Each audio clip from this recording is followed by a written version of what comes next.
Et notre gouvernement a fait beaucoup. En question principale, je reconnais maintenant la députée de Sainte-Marie-Saint-Jacques.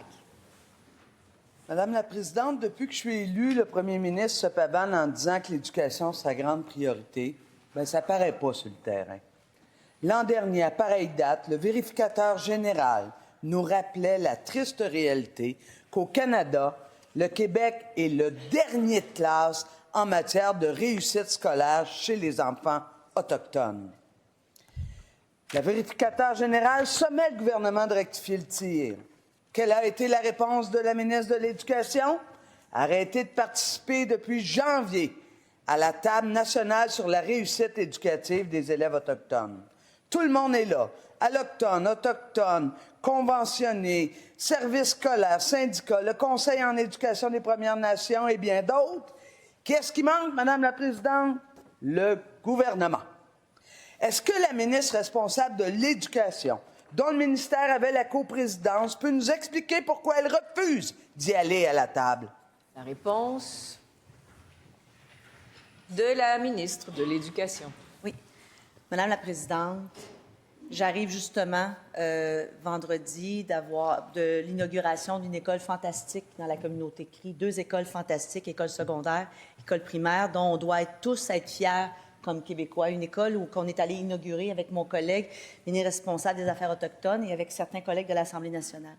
On y a vu des choses extraordinaires qu'on peut faire quand nos 2 communautés, la nation CRI, la nation québécoise, s'unissent pour être capables de présenter le programme du gouvernement du Québec et de respecter la culture de ces gens-là.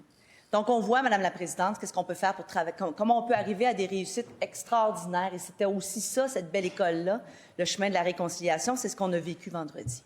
Alors, je peux vous assurer, Madame la Présidente, qu'il y a des pourparlers qui ont lieu, il y a même des poursuites qui sont en cours. Alors, je vais être très prudente dans mes propos, mais je peux vous assurer qu'on va continuer à l'éducation à travailler ensemble, main dans la main avec ces nations, pour être capable de leur offrir un système d'éducation qui permet à chacun de ces enfants autochtones, peu importe la nation de laquelle ils sont issus, d'offrir son plein potentiel, Madame. C'est aussi ça, la réconciliation.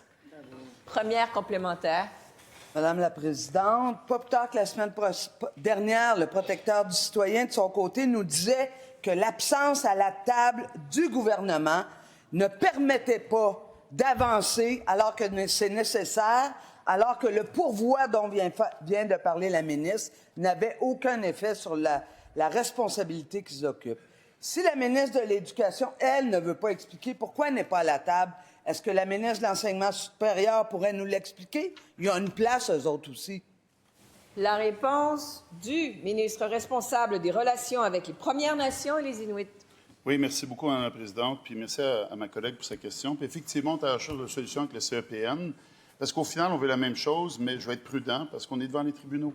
Cependant, Mme la Présidente, je trouve important de rappeler ici, puis ma collègue le sait très bien, qu'on est le seul endroit au Canada où on a fait des milieux de vie étudiants. On est à 3 endroits, Sept-Îles, Trois-Rivières, Québec, bientôt Chibougamau.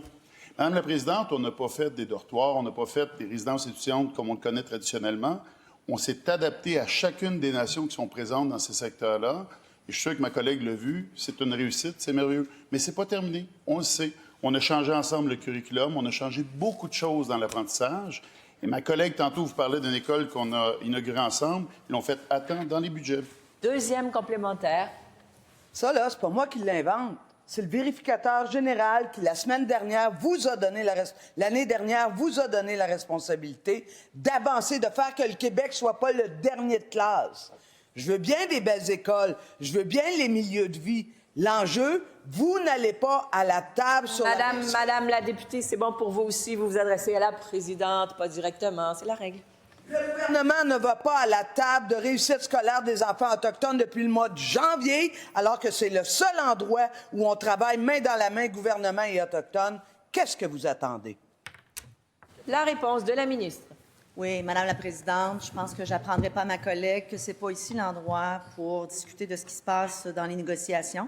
Il y a plusieurs enjeux, il y a des discussions qui sont en cours.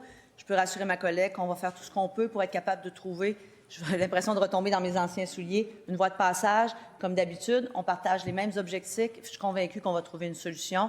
Maintenant, laissons les négociations se dérouler à l'endroit où elles doivent se dérouler, Madame la Présidente.